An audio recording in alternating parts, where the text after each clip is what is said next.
je ne fais pas un selfie avec vue sur l'océan, j'évite tout simplement de faire ce qu'on appelle un text-neck. Le text-neck, c'est quoi? Alors, le text-neck, qu'est-ce que le text-neck? C'est un terme anglais qui veut dire coût du texto, coût de la technologie, ou plutôt cervicalgie du texto. Maintenir durablement la tête baissée pour consulter son mobile, sa tablette ou encore son PC engendre une hyper-sollicitation de la tête, un blocage du cou, voire même une hyper-extension de la colonne vertébrale. En effet, la tête à elle seule pèse près de 5 kg. Donc plus son inclinaison est grande, plus la tension supportée par la nuque est importante, comme le présente ce schéma. Une analogie pour comprendre, vous pouvez prendre une haltère de 5 kg à la verticale, bras tendus, et descendez-la progressivement.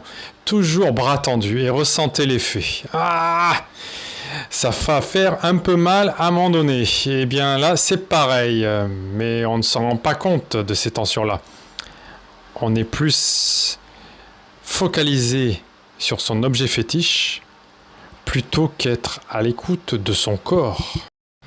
Plus on fait du text-neck, plus ce sont des douleurs à terme telles que des contractures, des céphalées, des torticolis, des troubles musculo-squelettiques, voire même des difficultés à respirer.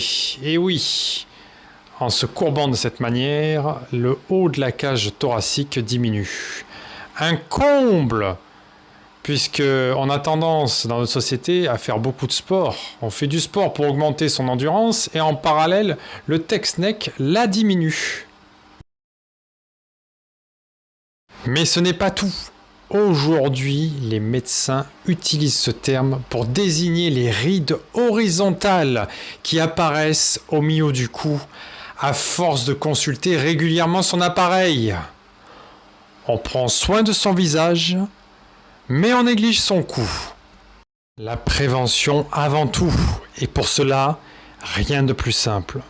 Se tenir droit, lever les bras, tout en tapotant ses SMS. La prévention, c'est bon pour soi. Mais c'est aussi bon pour les autres. Et tout particulièrement, les petites têtes.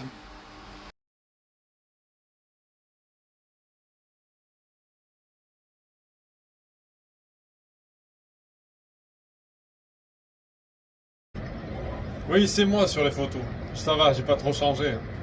À cette époque, quand je suis né, le portable n'existait pas. Donc, je n'ai pas eu de problème au niveau du cou, pas de troubles musculo-squelettiques liés au portable. Aujourd'hui, les enfants naissent avec le portable. Et quand je dis à mon neveu de taper sur son portable comme ça et pas comme ça, il m'écoute pas. Pourquoi? Parce qu'un enfant comprend et répète ce qu'on lui montre et pas ce qu'on lui dit.